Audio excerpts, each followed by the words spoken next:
আমি young জেনারেশনকে request করবো যে হতাশ হবেন না। হতাশার কারণে তারা আজকে বিভিন্ন জায়গায় চলে যাচ্ছে। শুধু হতাশা, চাকরি নাই হতাশ, গার্লফ্রেন্ডের সাথে বনিবনা হচ্ছে না হতাশ, তারপরে বাসা থেকে প্রেশার দেওয়া হচ্ছে হতাশ, কবে কামাই করবি, কবে খাওয়াবি হতাশ, চাকরি একটা ভালো রেজাল্ট হচ্ছে না হতাশ। মানে হতাশাই কিন্তু মূল কারণ। ফ্রাস্ট্রেটেড তারা লাইফের প্রতি, লাইফে কিছুই করতে পারতেছে না, চারদিক থেকে প্রেশার, তখন তারা হতাশ হয়ে বিভিন্ন খারাপ পথে পা বাড়াচ্ছে। তো হতাশা দূর করার জন্য একটা বিষয় যথেষ্ট, সেটা হলো আপনি আল কোরআনের কাছে আসেন এবং 5 ওয়াক্ত নামাজ মসজিদে আদায় করেন। ইনশাআল্লাহ দেখবেন হতাশা আপনার মন থেকে চলে যাবে। এবং ডেইলি জিকির আজগারগুলো নিয়মিত করেন, দেখবেন ইনশাআল্লাহ আপনার মনটা আল্লাহর নূর বা আলো দিয়ে পরিপূর্ণ থাকবে। আপনি হতাশ হবেন। আর শয়তান তখনই সুযোগ নেবে আপনার কাছে যখন আপনি হতাশ হয়ে যাবেন।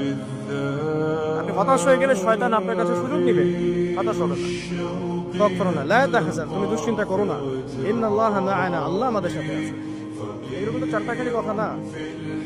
যখন আপনি বিপদে পড়ে একনিষ্ঠভাবে আল্লাহর প্রতি তাওয়াক্কুল করে খালি বলবেন যে হাসবি আল্লাহ ওয়া নি'মাল ওয়াকিল, আল্লাহই আমার জন্য যথেষ্ট, তিনি উত্তম কর্মবিধায়ক, আল্লাহ পাকের দায়িত্ব হয়ে যাবে আপনাকে সাহায্য করা। ইনশাআল্লাহ কোনো টেনশন করবেন না।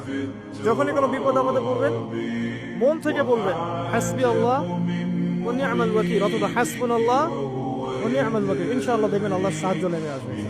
একজন আলেম একটা কথা বলেছিলেন একদিন যে আগে মানুষ যত বেশি আল্লাহর কাছাকাছি থাকতো, আল্লাহ পাকের নুসরা মানে সাহায্য তত কাছে থাকতো। যখন মানুষ আল্লাহ থেকে দূরে সরা শুরু করেছে, আল্লাহ পাকের নুসরাও আস্তে আস্তে আস্তে আস্তে